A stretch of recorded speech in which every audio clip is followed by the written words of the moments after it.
Hai, Assalamualaikum warahmatullahi wabarakatuh. My name is Muhammad Sobri bin Samudin and my matrix number is 2021111381.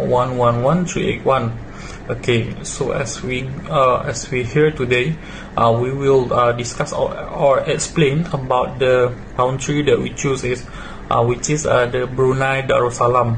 Okay, as a look to the tiny oil-rich Sultanate of Brunei, which is located on the northern coast of the island of Borneo and shares its border with Malaysia and the South China Sea. As we can see that Brunei is split in half by the Malaysian state of Sarawak, and neither half is connected to the other. Brunei also has taken a claim to a continental shelf and an exclusive economic zone that extends outward from its coast for a distance of the 200 nautical miles. Okay, Brunei covers an area of 5,765 kilometers, making it slightly larger than twice the size of Luxembourg, but it is slightly smaller than the state of Delaware in the United States. There are 417,200 people living in the nation as the current country. National capital is Bandar Seri Begawan, and the most language that they use in daily is Bahasa Melayu as a official Malay, and also English, Chinese, and the native languages of Borneo are those that are spoken in. In 2014, Brunei made a big history by becoming the first country in East Asia to implement the rigorous Islamic legal system known as Sharia. Now we go with the history of Brunei. 40 until 60th century, powerful kingdom. 50th century, arrival of Islam. By the 15th century, the empire became a Muslim state when the king of Brunei declared independence from Majapahit and convert to Islam, brought by Muslim, Indian and Arab merchants from other parts of maritime South Asia, who come to trade and spread Islam. 1839, arrival of James Brooke.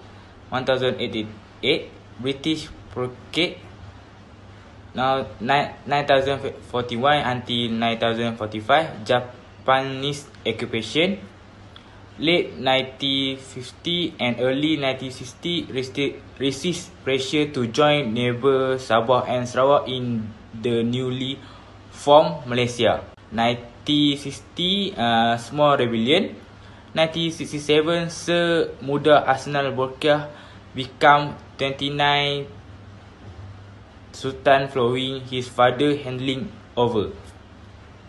Also that Brunei was independent from British in 1 January 1984 and free from British protection in 23 February 1984. After that, Brunei joined ASEAN in 1987.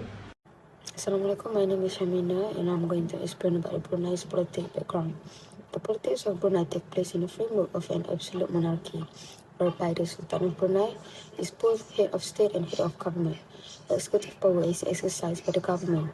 Brunei has a legislative council with 36 appointed members that hold consultative powers only.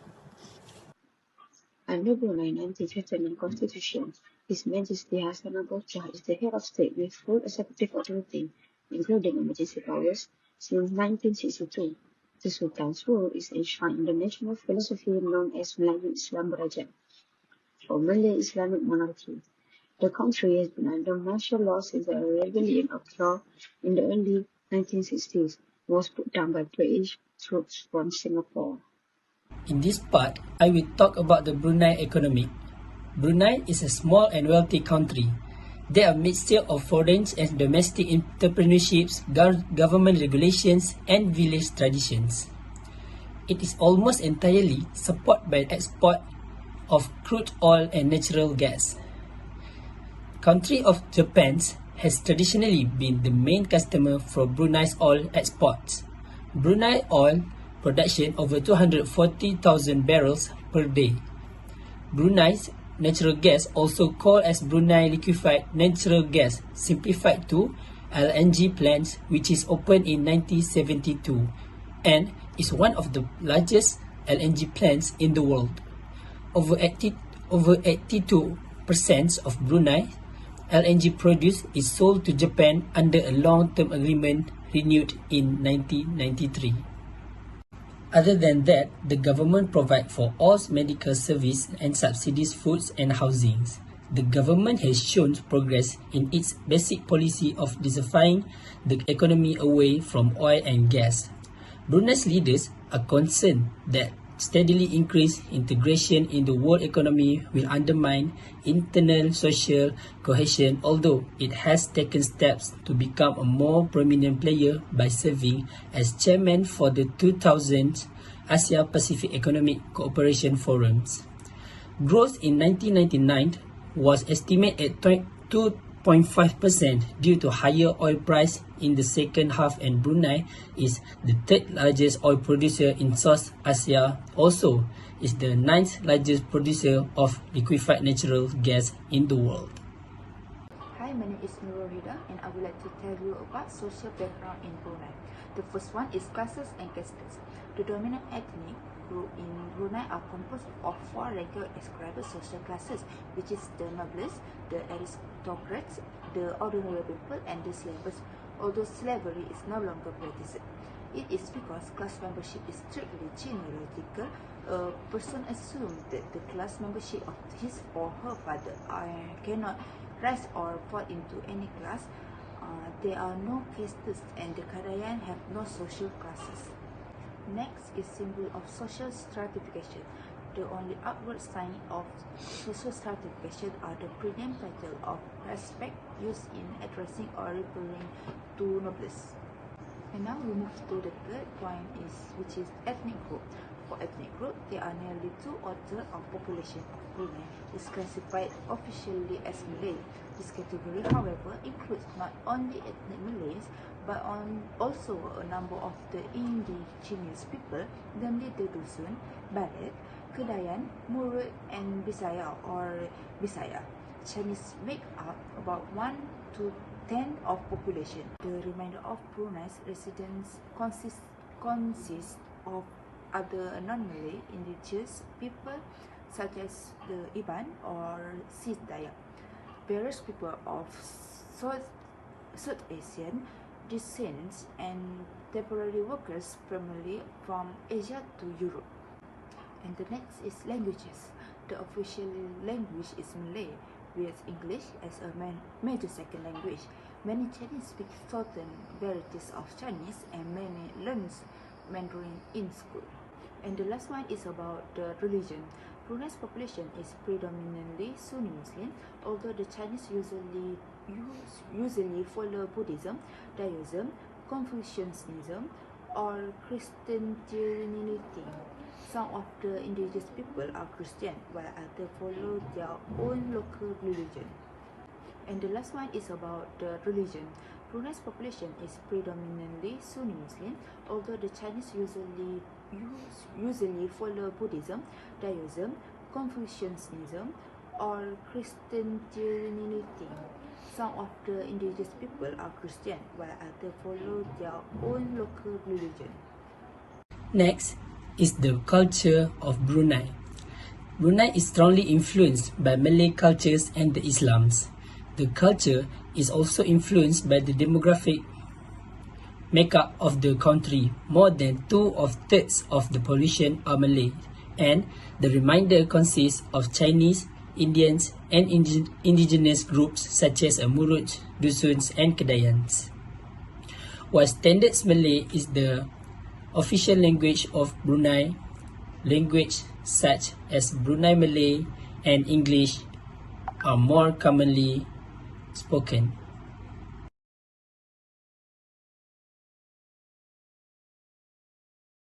In recent years, Brunei has appeared to be paving the way for Hassan and Prince Al-Muqtadir to take power. There are no indications that any transition will involve moving away from the traditional monarchy. Brunei has not faced many political problems since its formation, but there is some confusion about political rights in Brunei.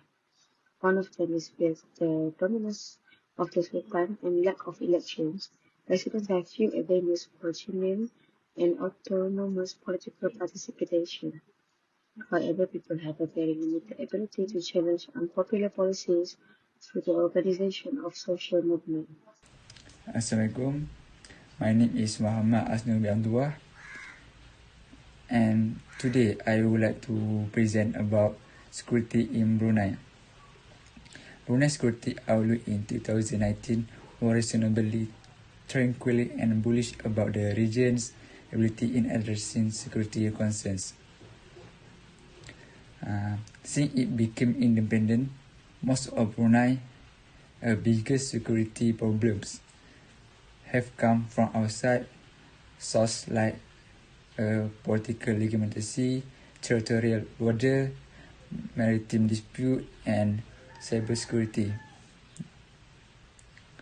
The first security issue in Brunei is the use of maritime security. The Royal Brunei Navy view maritime security as to need to preserve Brunei maritime sovereignty and territorial integrity. They would aid in defining responsibility and facilitating the efficient administration of law enforcement except within Brunei territory seas. Next, maritime security is the national language in Brunei. This is because the English name of Brunei Darussalam often to appear in official papers, and is often used to refer to the country's emphasis on maritime security. Besides that, as the Malay language, Bahasa Melayu, is not the official language of Brunei Darussalam. Therefore, use the term security maritime to refer to maritime security when writing or speaking publicly. The second security issue in Brunei is cybersecurity. This is because laws have been made to protect people who have been harmed by cybercrime. For example, malicious software, corrupt websites, and fraudsters. And last, the Cybersecurity Brunei is the National Cybersecurity Agency of Brunei Darussalam. This cybersecurity service aims to ensure the interests are secure. Thank you. Now we go to the domestic economic issue in Brunei. Firstly, is the problem of reliance of oil and gas. Brunei company has always been blessed by its oil and gas. When too much dependent on oil and gas, cause less job opportunity for the people. Also that this cause can make the employment rate of Brunei increase. Second is employment among the people of Brunei, especially the youth and university graduate. Siddiqui, Atme, and Muhammad 2012 have identified that the main macroeconomic issue in Brunei is the increased number of employed youth, and the economy is still heavily depend on the oil sector. The third reason is the over-generous public employment. Siddiqui, Atme, and Muhammad 2012 explained that the Brunei government signed it depended in 1984 has raised the standard of living by provide free health and education, high salary for government employees, low domestic price of oil, gas, and local landline costs, housing grant, interest-free housing loan, and old pension.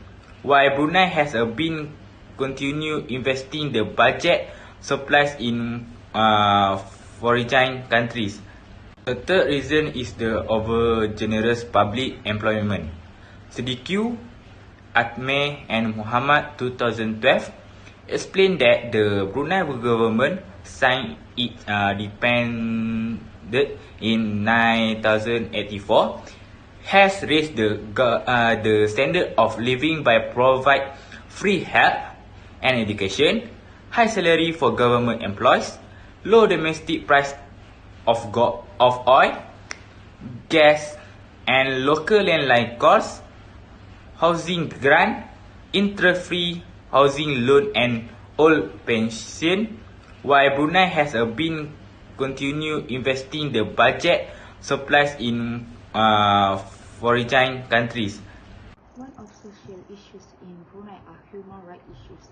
Report shows the Brunei's freedoms status as not free. It reported that Brunei is an absolute monarchy in which the Sultan exercises executive power. Genuine political activity by opposition groups remain extremely limited. There are no national level elections in which opposition oppose who gain power. With the dominance of the Sultan and lack of election, residents have few venues for genuine and autonomous political participants. Academic freedom is respected to some extent, but scholarship reportedly practice have censorship or realize their work under pseudonyms in overseas publication. The government authorities an informant system to monitor suspected dissidents and online communication are monitored for subversive content. Nevertheless, Brunei has an active online discussion community, although there are reports of self-censorship online regarding issues related to the monarchy. Okay, for the conclusion is Brunei, despite being a rich, small, developing country with plentiful resources, limited industrialization, and a conservative society with strict religious practices, they still have their own environmental problems. This is same with the other country which have their own problem. So the government should take a responsible on what issue that their country face.